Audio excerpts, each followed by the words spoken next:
करेंगे और कार्यक्रम की शुरुआत करेंगे। गुरु जी, आपका बहुत बहुत स्वागत है। नमस्कार। नमस्कार। यह कार्यक्रम आप सभी के लिए हम लेकर आए ताकि आप खुद जान सकें कैसे आपको रोगों को ठीक करना है, अपना वैद्य आप स्वयं बन सकें। और इसीलिए हम आप सभी से अनुरोध भी करते हैं कि जब भी आप इस कार्यक्रम को देखने बैठें तो कॉपी और पेन भी साथ में ज़रूर लेकर बैठें। तो चलिए शुरू करते हैं आज के एक मुख्य विषय पर चर्चा। गुरु जी, आज के इस अंक में हम बात करेंगे सीने में जलन को लेकर। अक्सर सीने में जलन उत्पन्न होती है या तो रात्रि में, जब या तो ज़्यादा खा लिया जाता है या कुछ ऐसा खाया जाता है जो बहुत ज़्यादा नहीं पच रहा।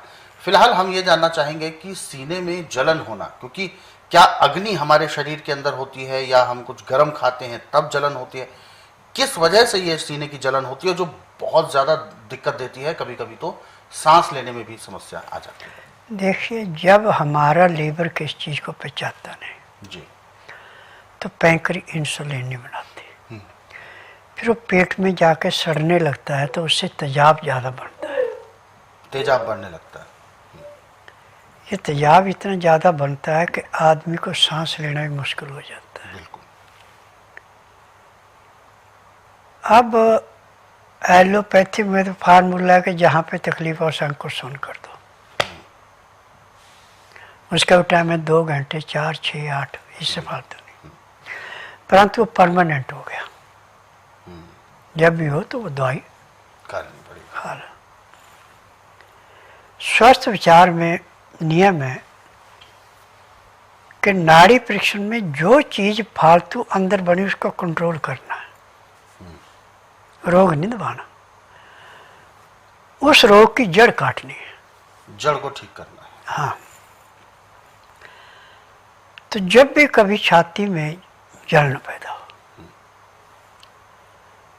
तो आपको नर्म छिलके वाला खीरा लाना है और खीरे को लाके जहाँ से बेल से लगा था उस साइड से 1 इंच के लगभग उसको काट करके और छोटे छोटे चाकू छुरी से किससे भी उसमें सुराख करके और थोड़ा सा नमक डाल के उसको आस्ता आस्ता हिलाना, उससे झाग निकलेगी। जो उसका कड़वापन है वो झाग में निकल जाएगा। फिर उसको नीचे से काट दें जितने पोर्शन में झाग निकला हुआ है। हाँ। अब उसको छोटे छोटे टुकड़े करके बिना नमक के खाना आपने। आप 2 या 3 पीस खाएंगे, इतने में आपकी जलन खत्म होगी, शांति मिलेगी। अब खीरा आप 12 महीने भी खा सकते हैं। जब जलन हो तो नमक नहीं डालना। यदि नमक डालते हैं तो पहले ही तेजाब भरा हुआ है, तेजाब भी नमक होता है और बढ़ेगा। परंतु ऐसे नॉर्मल सलाद के रूप में आपने खाना, ऐसे भी खाना है तो उसमें हल्का सा सिंधा नमक, काली मिर्च और नींबू जरूर डालें जी। तो इसका प्रभाव और भी तेज हो जाता है। पाचन शक्ति को स्थिर करने के लिए, बालों की रक्षा के लिए, आँखों की ज्योति को बढ़ाने के लिए, पाचन शक्ति को तेज करने के लिए खीरा भी एक किस्म का अमृत है। खीरे से इतना लाभ मिल जाता है। बिल्कुल। तो यानी यूँ कह सकते हैं कि खीरा पेट को ठंडक देने के लिए सबसे अच्छा लाभदायक है। ये न ज़्यादा ठंडा है न ज़्यादा गर्म है, तर गर्म है। अच्छा। लेने के तरीके अलग अलग हैं, परंतु अंदर जाके पत्थरी को ऐसे काटता है ये जैसे पकी हुई फसल को किसान खेत से काटता है। परंतु नर्म छिलके वाला होना चाहिए। छिलका साथ जाएगा तो काम करेगा, छिलका उतार के फेंक दिया फिर काम नहीं करेगा। तो इसके छिलके में भी गुण होते हैं? ज़्यादा गुण ही छिलके के अंदर है। अच्छा। तो ये किस किस तरीके की चीज़ों में काम आ सकता है? जैसे छिलके की अगर हम बात करें, छिलके सहित खाना यदि चाहिए तो कहते हैं गुरुजी, क्योंकि कोई भी अनाज है, कोई भी सब्जी है, कोई भी फल है, जिसका छिलका नरम और छिलके के साथ ही खाया जाता है। अच्छा। जो पौष्टिक तत्व होते हैं वो छिलके में ज़्यादा होते हैं। अब छिलके को हम निकालते हैं तो उसके साथ जो उसके छिलके के नीचे दबे हुए सोडियम, पोटासियम, मैग्नीशियम, फास्फोरस सब कूड़ेदान में चला गया। फिर कहाँ से इलाज होना।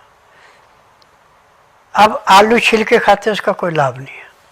अच्छा, आलू को भूनो, छिलका उतार दो, ठीक है, उसमें कुछ नहीं होगा और आपको पूरा फायदा मिलेगा। फायदा मिलेगा।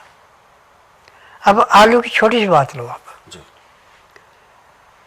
आपको घबराहट हो रही है और इतनी घबराहट हो रही है कि आपसे बर्दाश्त नहीं हो रही। बर्दाश्त नहीं।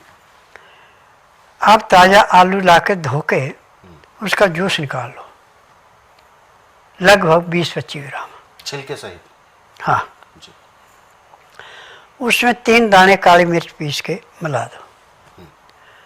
अब उसको ऐसे पियो जैसे गर्म दूध चुस्का लेके पी रहे हैं। 2 घूंट अंदर जाएंगे आपकी घबराहट खत्म होगी। अच्छा, अब किसी से पेट से इतनी गंदी गैस निकल रही है कि अड़ पड़ोस में जो बैठा उसको नाक बंद करना पड़ता है।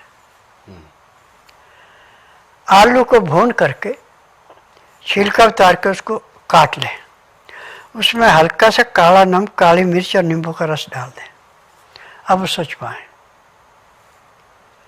उसके लेने के बाद जो गैस निकली उसमें बदबू नहीं होगी।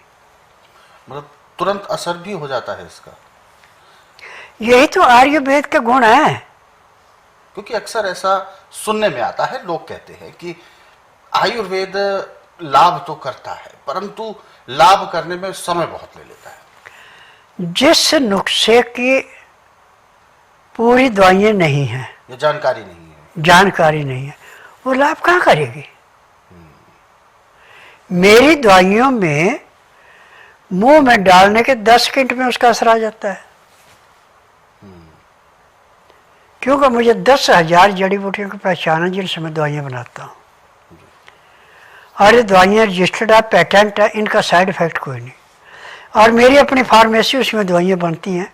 मैं दवाई उतनी बनाता हूँ जितनी मैंने अपने रोगियों को देनी। मार्केट में किसी को बेचने के लिए दवाई नहीं देता। तो गुरुजी, जैसे कि स्वस्थ विचार की अगर हम बात करें, औषधियां आपने कितने प्रकार की वहां पर तैयार की हुई हैं या कितने प्रकार की जड़ी बूटियां हैं वहां पर? मेरे पास 10,000 जड़ी बूटियाँ हैं। अच्छा, उनमें से किस नुस्खे में कौन सी कितनी जड़ी बूटी डालनी है, ये सब कुछ मैंने लिख के रखा है। और सबसे बड़ी विशेषता यह है कि इनमें केमिकल कोई नहीं पड़ता, सिर्फ प्योर औषधि ही होती है, जड़ी बूटी होती है जिसमें जड़ें हैं, छाल हैं, पत्ते हैं, फल हैं, फूल हैं, सब चीज़ें उसके काम में ली जाती हैं। अब जिस चीज़ को हम जहर मानते हैं वो ही अमृत है आयुर्वेद में। अच्छा, और जिसको हम अमृत मान रहे वो ही जहर है। एक वो उदाहरण सिर्फ हम जानना चाहेंगे। लेने के तरीके देखिए, जी, आँख का पेड़ है, बिल्कुल खतरनाक होता है ऐसा। आँख में इसका दूध पड़ गया तो आँख की लाइट गई। अब कहीं पे आपको भयंकर दर्द हो रहा है और इसका दूध आपने बड़े आराम से निकाल लिया, उस दर्द वाले स्थान पे लगा दो, दर्द खत्म। अच्छा, इसके पत्ते जो पीले रंग के हो चुके हैं, हाँ, पक चुके हैं जी। हाँ, उन पत्तों को नीचे उतार करके धो के मिट्टी ना हो, फिर पानी उबालने पानी नीचे उतार दें, उसके अंदर पत्ते डाल दें, आधे घंटे के लिए ढक के रख दें। उसके बाद उन पत्तों को निकाल लें, उसको बारीक करके काट लें। अब उसमें चार वाला मसाला डाल दें। अचार किसी भी चीज का? हाँ, वो मसाला डाल दिया, उनमें नमक डाल दिया। अब उसको 1 हफ्ते के लिए धूप में रख दिया। 1 हफ्ते के बाद जिसको बवासीर है, चाहे खूनी है चाहे बादी है, उसको 5 ग्राम सुबह 5 ग्राम शाम को दो, बवासीर खत्म। ये तो आपने बहुत रामबाण उपचार बताया है कि अब देखो, करने वाले के लिए है। बिल्कुल बिल्कुल। कहीं कच्चे पत्ते ले लिए, हाँ, तो उतना लाभ नहीं होगा। लाभ नहीं होगा।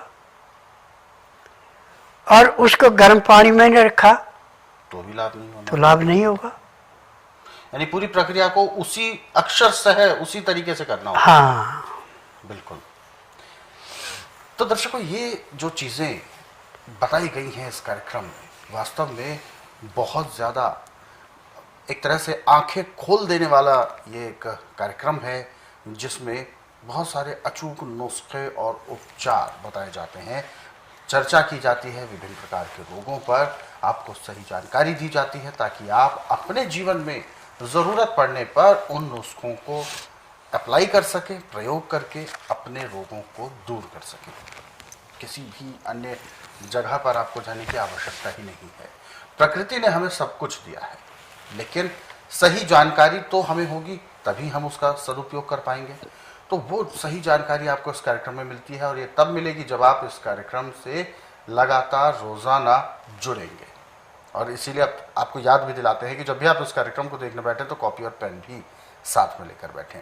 हालांकि बहुत सारे ऐसे नुस्खे हैं जो कार्यक्रम में नहीं भी बताए जा सकते, क्योंकि समय की अपनी सीमा होती है। ऐसे में आप विभिन्न प्रकार के रोगों के बारे में यदि पढ़ना चाहते हैं तो स्वस्थ विचार पुस्तकों के जरिए पढ़ सकते हैं। इन पुस्तकों को गुरुजी ने अपने कई वर्षों के अध्ययन और अनुभव के बाद तैयार किया है। ये पुस्तकें हर एक घर में होना बहुत ज़रूरी है, हर एक गृहिणी के पास, हर एक महिला के पास होना बहुत ज़रूरी है, क्योंकि परिवार में या रसोई जिनके हाथों में होती है, उनके पास ये औषधि उपचार बहुत ज़रूरी है होना। तो इसीलिए अपना और अपने परिवार का ख्याल रखने के लिए ये पुस्तकें ज़रूर आप मंगवा सकते हैं। और इसके लिए आपको कहीं जाना भी नहीं है, केवल एक कॉल करना है। जो हेल्पलाइन नंबर्स आपके टीवी स्क्रीन पर चलाए जा रहे हैं, इन्हीं नंबर्स पर आपको कॉल करना है। सुबह 10 बजे से शाम 5 बजे के बीच में कॉल करने का समय है। पूरा आप ऑर्डर दे सकते हैं उन पुस्तकों का, और ये पुस्तकें आपके घर पर कोरियर या डाक के माध्यम से पहुंचाई जाएंगी।